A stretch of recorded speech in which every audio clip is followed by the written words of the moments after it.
अस्सलाम वालेकुम व्यूअर्स, कैसे हैं आप लोग? सब ठीक ठाक हैं। आज हमारा बेसिक हेयर कलर कोर्स के ऊपर डे 1 है और इस कोर्स को स्पेशली मैंने कंपाइल किया है आप लोगों के लिए और उन लोगों के लिए जो बिल्कुल शुरू से जो हेयर के बारे में कुछ नहीं जानते, उनके लिए भी फायदेमंद है और उनके लिए भी जो ब्यूटी प्रोफेशनल्स हैं, इस फील्ड के अंदर हैं, लेकिन वो हेयर का काम तो करती हैं, बट बहुत सारी ऐसी चीजें जब उनके सामने क्लाइंट्स आते हैं तो उनको बहुत सारे प्रॉब्लम्स का सामना करना पड़ता है। तो वो प्रॉब्लम्स इस वजह से होते हैं कि वो हेयर के बारे में जानती नहीं है, हेयर की केमिस्ट्री के बारे में नहीं जानती, कलर की केमिस्ट्री के बारे में नहीं जानती। और उसकी सबसे बड़ी वजह यह है कि हमारे जो ब्यूटी कोर्सेज जितने भी करवाए जाते हैं वहाँ बालों को डाई करना सिखाया जाता है, रिबॉन्डिंग करनी सिखाई जाती है, स्ट्रेटनिंग करनी सिखाई जाती है, हेयर स्टाइलिंग सिखाई जाती है, ब्लीच करना सिखाया जाता है, लेकिन ये नहीं बताया जाता कि ये बाल है क्या चीज। तो आज जो मैं अपना कोर्स स्टार्ट करूंगी, जो हमारा डे 1 है, वो इस चीज से स्टार्ट होगा कि बाल है क्या।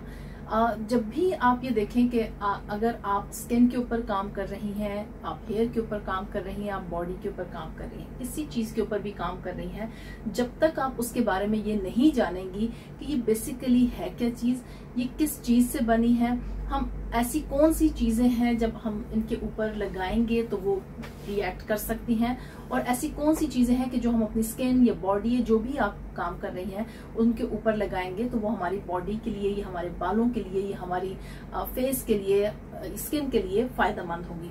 तो इसके लिए सबसे ज्यादा इम्पोर्टेंट चीज ये है कि आप जिस चीज के ऊपर काम कर रही हैं उसके बारे में अच्छी तरह से जांच लें, पढ़ लें, और उसके बाद आप अपने जो भी काम करने लगी हैं वो उसके ऊपर आप अपना काम शुरू कर सकती हैं। आज मैं सबसे पहले आप लोगों को हेयर के बारे में, चूंकि हमारा कोर्स हेयर से रिलेटेड है, तो हेयर के बारे में बताऊंगी।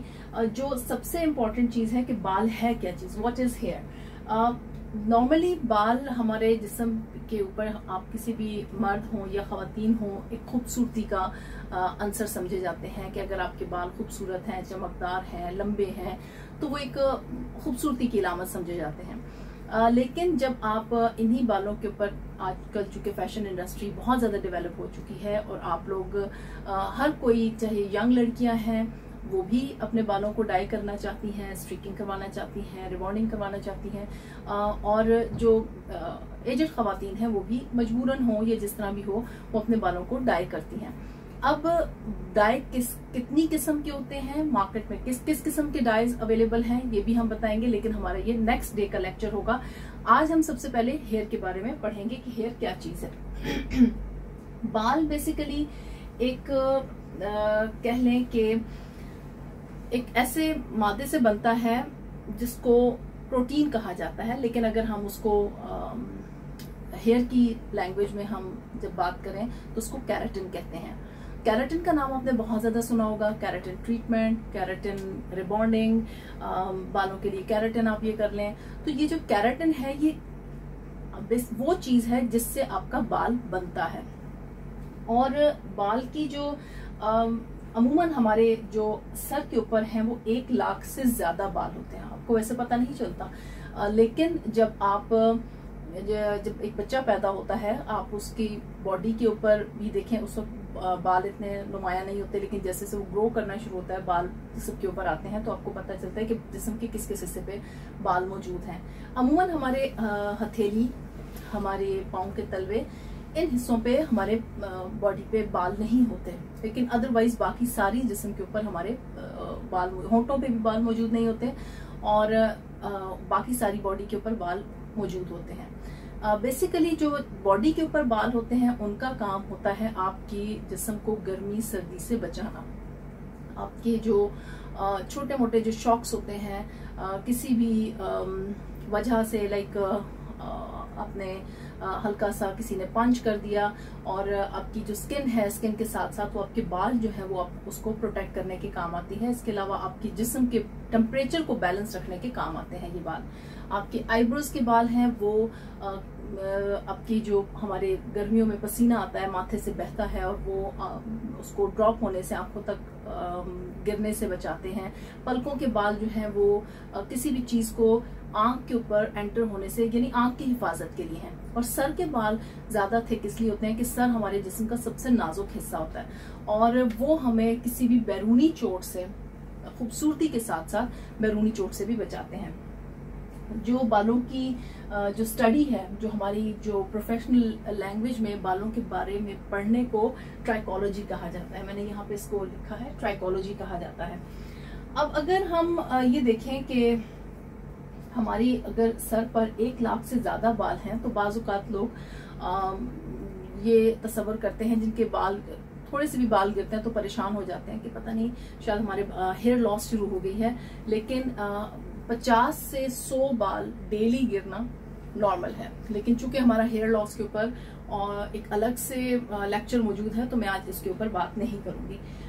सिर्फ आप लोगों को थोड़ा सा ये बताना था कि एक दिन में आपका 0.3 मिलीमीटर बाल बढ़ता है और 1 साल में तकरीबन 12 सेंटीमीटर बाल बढ़ता है।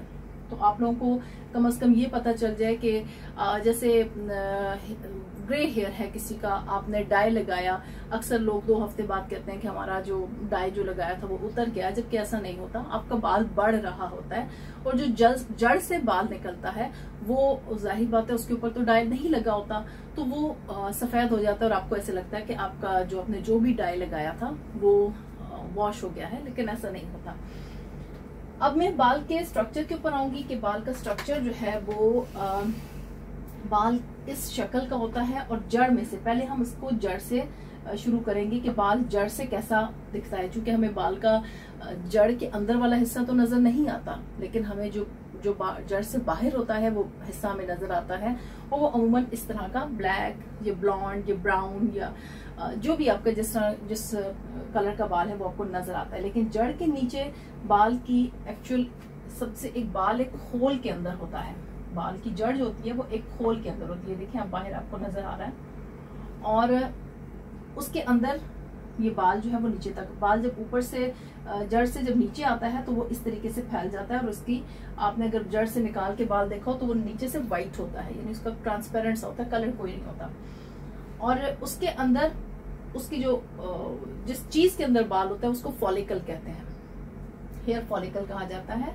और उसके बाद जब बाल फॉलिकल से ऊपर बाल जब निकलता है, ये देखें अब मैं जो बाल की अगर मैं अलग से ऊपर से तस्वीर बनाऊंगी, लेकिन अभी आपको मैं जड़ की इसकी बताती हूँ। जो जिस जगह पे जहां से बाल को खुराक मिलती है उसको डर्मल पेपिला कहा जाता है।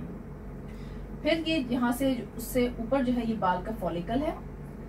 और अब हम आपके बाल के स्ट्रक्चर के ऊपर आएंगे कि ये यहाँ से बाल जिल्द के, सर की जिल्द के अंदर से दाखिल होता है और इस जगह को हम, सर की जिल्द को हम स्कैल्प कहते हैं। स्कैल्प, यस, इसको स्कैल्प कहा जाता है, ठीक है।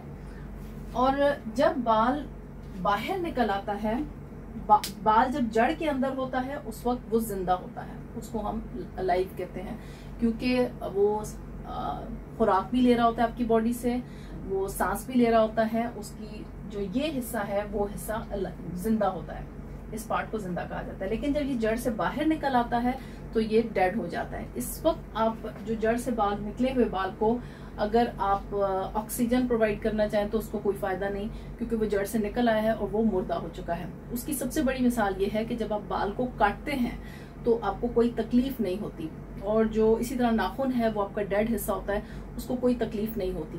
तो ये अगर आपका बाल या नाखून जिंदा होता तो उसको काटने से आपको तकलीफ होती। सिर्फ जो जड़ का हिस्सा है वो जिंदा है और बाकी जो जड़ से बाहर बाल है वो मुर्दा है। इस चीज को पहले आप बिल्कुल क्लियर कर लें। फिर आप जब हम बालों के ऊपर कंडीशनर्स अप्लाई करते हैं, हम समटाइम्स बालों के ऊपर तेल लगाते हैं कि बालों की ग्रोथ हो जाएगी, बाल बढ़ते हैं तेल लगाने से। तेल से या कंडीशनर से या शैम्पू से बाल नहीं बढ़ते। बाल जो आप खुराक खाते हैं या अपने बालों की जड़ को पहुंचाते हैं वो चीज आपके बालों की ग्रोथ में इजाफा करती है। जब आप कोई अच्छा तेल लगाते हैं, उससे बालों के अपने सर को मसाज करते हैं तो आपके जो सर की जिल्द है उसके अंदर खून की गर्दिश तेज हो जाती है, और खून की गर्दिश जब तेज होती है तो वो ऑक्सीजन अपने साथ, अपने एक फ्रेश ऑक्सीजन अपने साथ लेके आती है जो बालों की जड़ों को मिलती है और बाल अच्छा ग्रो करता है। इसी तरीके से जब आप एक अच्छी खुराक लेते हैं तो वो भी आपके बालों की जड़ों को जाती है और वो आपके बालों की जड़ों को की नशोनुमा करती है। और बाल की जो मुद्दत है, यानी कितने साल जिंदा रहता है, यह कितने साल सर की जिल्द पे रहता है, तकरीबन 6 से 7 साल आपके सर की जिल्द के सर के साथ अटैच रहता है। फिर उसके बाद वो खत्म, गिर जाता है। ये डेड तो ऑलरेडी होता ही है, लेकिन गिर जाता है। अब मैं आती हूँ केराटिन की तरफ कि केराटिन क्या है। केराटिन एक सख्त केमिकल है जो कि जो इंसान की जो जिल्द है या इंसान के नाखून और इंसान के बाल, ये केराटिन से मिलके बनते हैं। जो सबसे ज्यादा सख्त केराटिन है वो हमारे नाखून, हमारे हाथ के जो ये पाँव के जो नाखून है वो सख्त केराटिन होता है। उससे कम सख्त जो है वो बाल जिस केराटिन से बने होते हैं। और जो सबसे सॉफ्टर केराटिन होता है वो हमारी जिल्द, जो हमारी चेहरे की या पूरी बॉडी की जो जिल्द है उससे जो जिस केराटिन से बनती है वो बहुत सॉफ्टर होती है। तो इसलिए मेन हमारा जो जिस चीज से बाल बनता है वो केराटिन है। घोड़े की सूंड, इसी तरीके से जानवरों के पर हो गए, और ये जानवरों के जो पंजे होते हैं ये भी सब केराटिन से मिलके बने होते हैं। केराटिन बाल में केराटिन के अलावा कौन कौन सी चीजें मौजूद होती हैं वो मैं अब आपको यहाँ पे इसको रेस करती हूँ और फिर उसके बाद आपको नेक्स्ट उसके बारे में बताती हूँ। बाल के अंदर इसके अलावा जो केराटिन के अलावा जो चीजें मौजूद होती हैं, जो केमिकल्स मौजूद होते हैं, उनमें मुख्तलिफ मिकदार में कार्बन होती है, हाइड्रोजन होती है, ऑक्सीजन होती है, नाइट्रोजन होती है और सल्फर होती है। जब हम इस सल्फर होने की एक मिसाल ये है कि जब हम बाल को जलाते हैं तो बड़ी तेज सी बू आती है, वो इस सल्फर की होती है। बिल्कुल ऐसी ही अगर आप लैब में, लेबोरेटरीज में सल्फर के ऊपर काम करें तो आपको बिल्कुल ऐसी ही स्मेल आएगी। जो हल्के रंग के बाल होते हैं उनमें ऑक्सीजन और सल्फर ज्यादा होती है।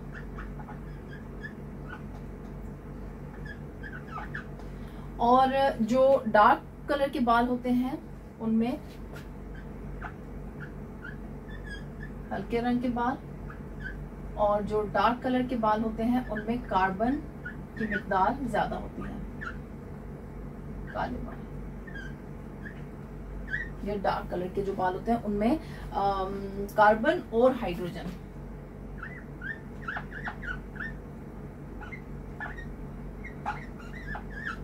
हाइड्रोजन की मिकदार ज्यादा होती है। ठीक है, तो ये हमारा आज का जो ये बाल किस चीज से बना हुआ होता है, ये लेक्चर यहाँ पे खत्म होता है जी। अब हम आते हैं हेयर स्ट्रक्चर की तरफ कि बाल का स्ट्रक्चर कैसा है। बाल बेसिकली इसके 3 हिस्से होते हैं। पहला हिस्सा क्यूटिकल, दूसरा कॉर्टेक्स, तीसरा मेडुला। मैं सबसे पहले मेडुला से स्टार्ट करती हूँ। मेडुला जो है ये एक तहकीक, पहले तो ये तहकीक थी कि मेडुला जो है उसको बाल का एक अहम तरीन हिस्सा समझा जाता था और ये कंसिडर किया जाता था कि ये बाल को खुराक पहुंचाने का एक जरिया है, क्योंकि ये बिल्कुल मिडिल वाला हिस्सा होता है और बिल्कुल ऐसे होता है कि जैसे वेन बाल के अंदर गई हुई है। तो लोग उस वक्त यही समझा जाता था पहले तहकीक में, जब ये रिसर्च आने से पहले, कि मेडुला जो है ये बाल का सबसे अहम हिस्सा है और ये बाल को खुराक पहुंचाता है। लेकिन जब लेटर ऑन रिसर्च बढ़ती गई और ये देखा गया कि जो बहुत बारीक बाल होते हैं उनको जब माइक्रोस्कोप के नीचे रखा गया तो पता चला कि इनके अंदर तो मेडुला मौजूद ही नहीं है। फिर सवाल ये पैदा हुआ कि अगर इनके अंदर मेडुला मौजूद नहीं है तो फिर इनको खुराक कैसे मिलती है, ये कैसे बाल ग्रो करते हैं।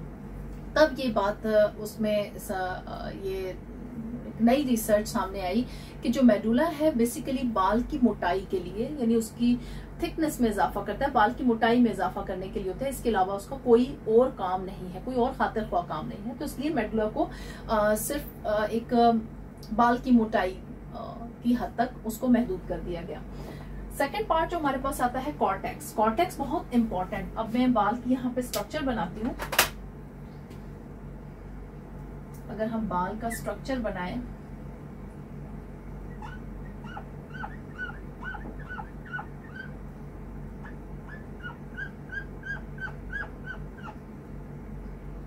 और ये मेडुला हो गया, ये रेड हिस्सा में मेडुला से शो करती है। ये स्पंज की तरह होता है, ये स्पंजी सा होता है और सॉफ्ट होता है। ठीक है, ये इस तरह से इसको हम रेड कलर से शो कर देते हैं। अब बाल का जो अंदर वाला जो मिडल हिस्सा होता है इसको कॉर्टेक्स कहते हैं। कॉर्टेक्स जो है ये फाइबर की शक्ल में, फाइबर जैसे रेशे होते हैं। आप बांध की रस्सी अगर आप देखें तो उसको आप यूं अलग अलग करें तो उसके रेशे से निकल आते हैं। बिल्कुल इसी तरीके से जो कॉर्टेक्स होता है ये भी बाल के अंदर इस तरह इसके रेशे से बने हुए होते हैं और ये रेशे बहुत बारीक बारीक से होते हैं और एक चेन की शक्ल में, एक जिस तरह चेन होती है, अगर हम चेन को बनाएं ये